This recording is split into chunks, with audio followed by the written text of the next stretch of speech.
Ladies and gentlemen, welcome back to my YouTube chit chat. My name is Inazak and this is my YouTube channel. So guys, I just want to talk straight as always.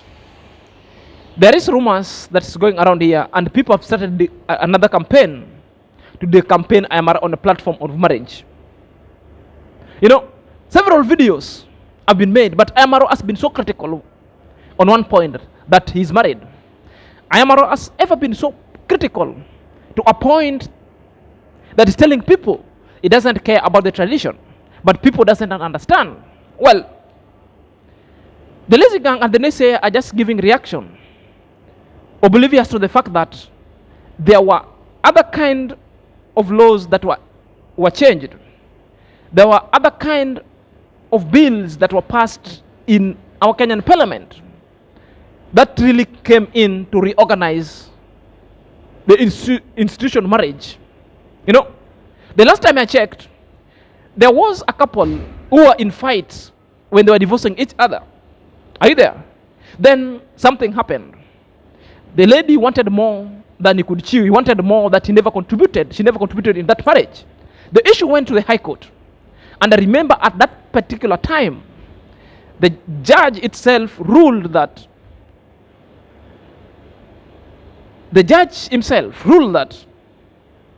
dowry is not a sign of marriage. Dowry itself is so insufficient to show that you're properly married. What he said, that what really asserts the position of marriage is the legal document that you signed that duly assert you as a marriage. And even he said even wedding is not even there. He said wedding and dowry itself is not enough proof to show that you are married.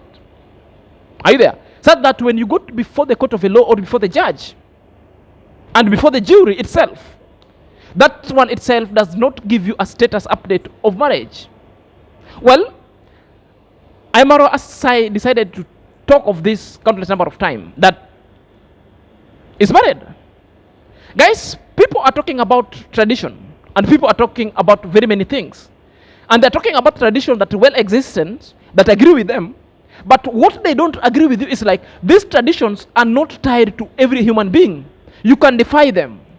Then, on this video, I want to delve on the position, what if you don't want to be tied on tradition? What can you do it? So before I delve into that kindly, let's dive in after the break.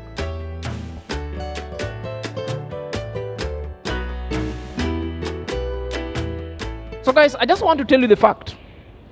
The tradition of African society, more so in my tribe, because I'm a Luo, requires me, when I want to marry, I need to courtship with a lady. A lady come to visit me on countless number of times, just for dating and courtship. Thereafter, if I'm satisfied and my parent is satisfied itself, therefore we'll pay visit to their home. We'll pay them homage to request a hand in marriage. And before that, on the first homage is when I will request. If the lady agrees and the parent agrees, therefore that one will mark the first journey of our self officially introducing each other and knowing the two family. Then we kickstart our journey. The second one, it will be about getting to know the mode of payment of dowry, whether the family accept the dowry or they don't accept, or whether they familiar with that kind of tradition or not, because you have to obey. We are living in a global society and a freedom that nobody should force you with things that you don't agree with. Others are born Christian, others Muslim, others totally don't receive dowry itself. Now, because very many people are charging Amaro on basis of paying dowry, not knowing that in Argentina they don't take dowry. So where do you want Amaro to go and take dowry? They don't. It's just go and pay the homage to the family and request a hand in of marriage. Therefore, you finalize your papers. Therefore, officially married. So the issue of dowry is coming in at a point that I don't understand why. Because the one of the family, they don't practice. Aymara also freed himself from the traditional focal point of the society. So this one marks the real conversations going forward. That if you come from a home where the home is deeply rooted and riddled in a tradition, and you don't want to follow those kind of principles and traditions, what would you do? Which means you cease to live from that home. As a man, you go and get your home where such things are not being practiced. Because when these things are being practiced, which means when you stay in your parental home, you need to practice them going forward. But to the point that you've said you don't want to follow them, which means you need to have your own home where are not being practiced for it to tame the discord, which means get your home where there are no discord. Get your home where you feel so freedom to practice whatever thing that you want. So that is why you see Amara get out from their home, build this home where the taboos, where the rituals, where all other sorts of traditions are not being practiced. And that's how we practice it in Africa. So when Amara tells you that he is married, when Amara tells you the issue of tradition, he doesn't care about it. Therefore, you guys need to understand going forward. So up to that point, I just wanted to deliberate on that point. But before I end up this video, let's watch this small video. We see how Haimarwa was being asked question and spoke about his traditional marriage going forward. I think up to that level, that's what I wanted us to discuss about, but it is not late. Are you there? Let's watch it, then I'll give you more of the gist. I'll say this, like when we matched, I felt excited, like, oh, she's a beautiful lady, so this could be my wife. Like, it hit me the first time. Then when we went out, even we didn't talk about the day, then now in the evening, and she was very beautiful. And I remember after that we went to a beach, she was in her bikini. I was like, oh my God, this is my wife. This is it. I was very convinced. Yes, but now Rocio, after that, she went now to look for my YouTube channel. She would find me talking to another girl, and she got really mad. And then, how did you feel, baby? it really broke down. Like, somehow God helped now. This is I understand. How did you feel? So it was, you know, the thing was like it was nice because actually the week that we met, I was like super free those weeks. So I had a lot of time to spend together, and we ended up like spending like almost a week every day together, and it was easy going. But then he explained me about his YouTube. I had no idea who he was, you know, like I follow some YouTubers, I know YouTube and everything, but there's so many content creators that you cannot really know them all. So I had no idea who he was and what he does and everything, but he showcased me on his videos, like I appear like going to the beach and everything. But then I saw myself, and I saw his channel, you know, once he left and everything.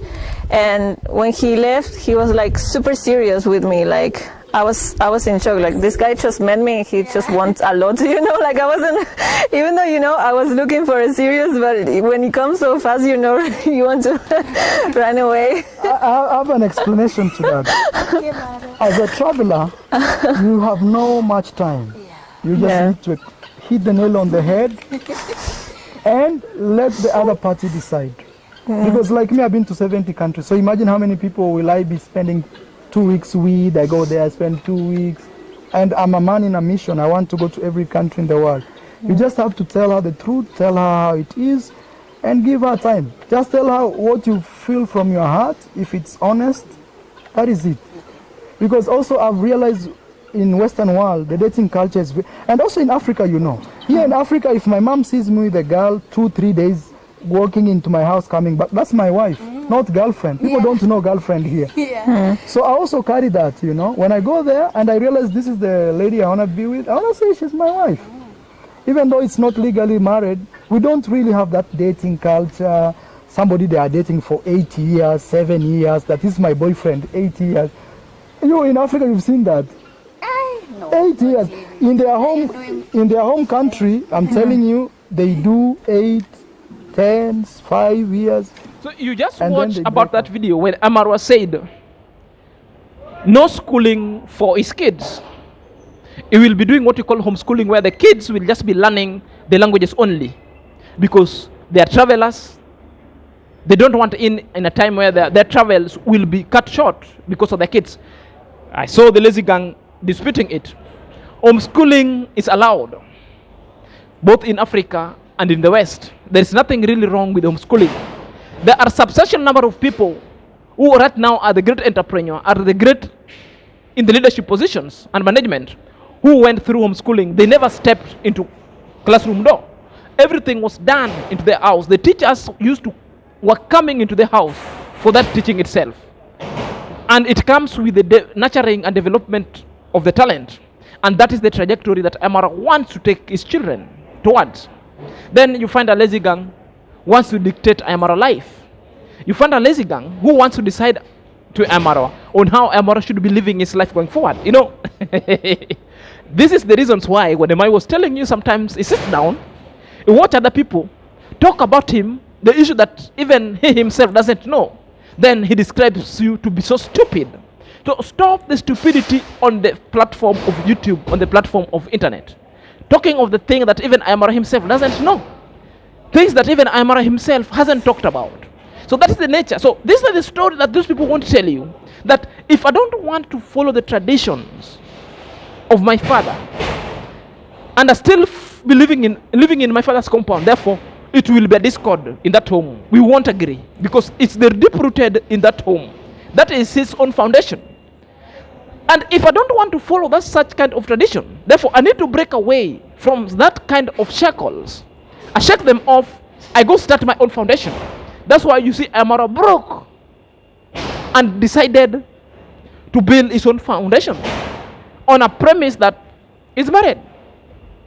When you hear Amara is telling you it's true according to tradition, and even in our parliament a bill was passed that when you stay with a lady more than 6 months without introducing her, without officiating your marriage, therefore the constitution itself didn't see you as a married couple pending officiating and getting a legal document. You will be listed as a couple, and you will be recognized in that relationship. Should anything happen, the gratuity, the probate administration estate, you will be liable to be given or to benefit from. Are you there? Such kind of policy were brought with women legislature to always cater for ladies, sometimes who are being misused. Because you might find some politicians having 3-4 wives, then he gets a little girl whom he is wasting her time, doesn't want to settle. Then later they get children, no paperwork. Upon this guy death, the lady goes with nothing, yet the lady has got the child of this politician. So such kind of laws were put inside. So before the lazy can come and go tirade on these issues, let them be well conversant with the law, with the current trend up to the minute. Then we'll agree with them. Then we'll argue with them in tandemly going forward. It's not about hating on Amara. It's not about taking an issue that Amara said to spiral it in disregard of law, in disregard in total humanity. When we discuss traditions, we discuss the constitution itself, because the constitution itself, the tradition itself, it's embedded in our constitution, it's entrenched. But there are some other cake law that were done away with. As I speak now, traditionally and culture, payment of dowry is allowed. But legally in Kenya, our courts refused and said tradition way of marriage, Musod dowry payment, is illegal in Kenya. They said it, and it's not being recognized as a form of marriage. Traditionally, yes. Legally, in our Kenyan constitution, the court put a stop on it. Well then, it was challenged in court of appeal, still hearing pending. But as of now, because the verdict of the High Court stand, that one doesn't nullify it. As at law, as we speak now, dowry payment is illegal in Kenya. Not as a culture. I'm not talking to a culture. A culture-wise, it's allowed. People do it. But doesn't qualify or doesn't officiate a marriage, even a wedding itself. That's what the court pronounced. So I need to let the lazy gang know about of it, so that anytime they bring forth any reaction, let them have a legal backing. The same way they're giving us the historical backing and traditional backing, let them give us a legal backing going forward. Until next time, this is Senior Zach.